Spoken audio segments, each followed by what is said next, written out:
ರಾಜ್ಯದಲ್ಲಿ micro finance ಟಾರ್ಚರ್ಗೆ ಅಂಕುಶ ಹಾಕೋದಕ್ಕೆ ರಾಜ್ಯ ಸರ್ಕಾರ ಸುಗ್ರೀವಾಜ್ಞೆ ಹೊರಡಿಸೋದಕ್ಕೆ ಸರ್ಕಸ್ ಮಾಡ್ತಾ ಇದೆ. ಇದರ ಮಧ್ಯೆ ಜಿಲ್ಲೆಗಳಲ್ಲಿ ಡಿಸಿ ಎಸ್ಪಿಗಳು ಮೈಕ್ರೋ ಫೈನಾನ್ಸ್ ಕಂಪನಿಗಳ ಜೊತೆ ಸಭೆ ಮಾಡಿದ್ದಾರೆ, ವಾರ್ನಿಂಗ್ ಕೊಟ್ಟಿದ್ದಾರೆ. ಸೂರ್ಯ ಮುಳುಗಿದ ಮೇಲೆ ಗೂಂಡಾಗಳನ್ನ ಬಿಟ್ಟು ವಸೂಲಿ ಮಾಡೋ ಹಾಗಿಲ್ಲ, ಆಧಾರ್ ಕಾರ್ಡ್ ಕೇಳುವಂತಿಲ್ಲ ಅಂತ ಎಚ್ಚರಿಕೆ ಕೊಟ್ಟಿದ್ದಾರೆ. ಇನ್ನು ಬೆಂಗಳೂರು ನಗರ ಜಿಲ್ಲಾಧಿಕಾರಿ ಸಹ ಮೈಕ್ರೋ ಫೈನಾನ್ಸ್ ಅಧಿಕಾರಿಗಳ ಜೊತೆ ಸಭೆ ನಡೆಸಿದ್ರು.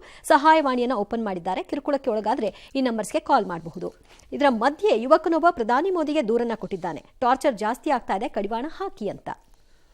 ಏನು ಕಡಿವಾಣ ಹಾಕಿ ಅಂದ್ರೆ ಯಾರದ್ದು? ಬಡ್ಡಿ ಕೋರರ್ದು ಸರ್. ಬಡ್ಡಿ ಇರ್ದ? ಅಯ್ಯೋ, ಈ ಬೇರೆ ಪಾಪ ಟ್ಯಾಕ್ಸ್ ಕಟ್ಟೋರು ಕಾಗ್ದ ಬರೀಬೋದು. ಇನ್ಕಮ್ ಟ್ಯಾಕ್ಸ್ ನೋಡಿ ಟಾರ್ಚರ್ ಜಾಸ್ತಿ ಆಗ್ತಿದೆ, ಸ್ವಲ್ಪ ಕಡಿವಾಣ ಹಾಕಿ ಅಂತ ಕೇಳಿಸ್ಕೋಬೇಕಲ್ಲ ಆ ಥರ. ಇದು ಸೂರ್ಯ ಮುಳುಗಿದ ಮೇಲೆ ಗೂಂಡಾಗಳನ್ನು ಬಿಟ್ಟು ಅದರ ಮುಂಚೆ ಮಾಡಬಹುದು ಅಂದ್ರೆ ಮೊದಲು ಗೂಂಡಾಗಳನ್ನ ಬಿಡಂಗಿಲ್ಲ ಅಲ್ವಾ ಸರ್?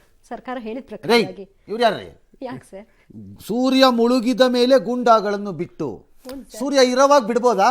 ಅದನ್ನೇ ಸರ್ ಸರ್ಕಾರ ಹೇಳಿದ ಅದೇನು ನೋಡ್ರಪ್ಪ, ಕರೆಕ್ಟಾಗಿ ಕ್ಲಾರಿಟಿ ಇಲ್ಲ. ಲೀಗಲೈಸ್ ಮಾಡಿ ಕೊಟ್ಗಿಟ್ಬಿಟ್ಟಿರ, ಆಮೇಲೆ ನಂಬಕ್ ಬರಲ್ಲ ನಿಮ್ಮನ್ನ ಆಫೀಸರ್ಗಳನ್ನ.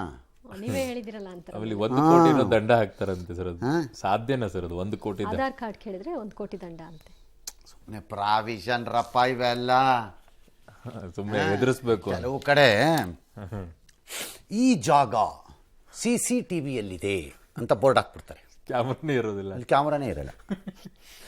ಇನ್ನು ಕೆಲವು ಕಡೆ CCTVಯಲ್ಲಿದೆ, ಹುಷಾರ್ ರೇಣುಕಾಚಾರ್ಯ ಟೈಪು, ಮಾತೆತ್ತಿದ್ರೆ ಹುಷಾರ್ ಅಂತ ಒಂದು ಹಾಕ್ತಾರೆ. ರೇಣುಕಾಚಾರ್ಯ ಮೇಲೆ ಫಿಲಮ್ ಮಾಡೋರು ಆಕ್ಚುಲಿ ಹುಷಾರ್ ಅಂತಾನೆ ಇಡ್ಬೋದು ಅದಕ್ಕೆ ಹೆಸರು. ಹುಷಾರ್ ರೇಣುಕಾಚಾರ್ಯ ಅಂತ.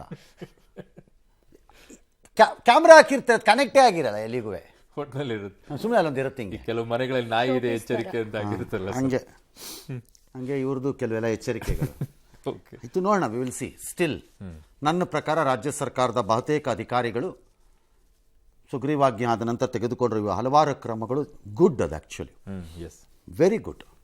ನೋಡೋಣ ಎಂತೂಸಿಯಾಸಮ್ ಹೆಂಗಿರುತ್ತೆ ಅಂತ. ಇನ್ನು ನಿಮ್ಮ UPI ಐಡಿಯಲ್ಲಿ ಏನಾದರೂ UPI ಪೇ ಮಾಡ್ತಿರಲ್ವ, ಅದರಲ್ಲಿ ಅಲ್ಫಾ ನ್ಯೂಮರಿಕ್ ಇರುವಂತೆ ನೋಡ್ಕೊಳ್ಬೇಕು. ನಿಮ್ಮ ನಂಬರು ಅಥವಾ ಅಕ್ಷರಗಳು ಮಾತ್ರ ಇರಬೇಕು. ಅದನ್ನ ಬಿಟ್ಟು ಬೇರೆ ಏನಾದರೂ ಇದ್ರೆ ಅದು ವರ್ಕ್ ಆಗಲ್ಲ ಅಂತ ಹೇಳಿದರೆ ಸ್ವಲ್ಪ ಗಮನಕ್ಕೆ ವಹಿಸ್ಕೊಳ್ಳಿ.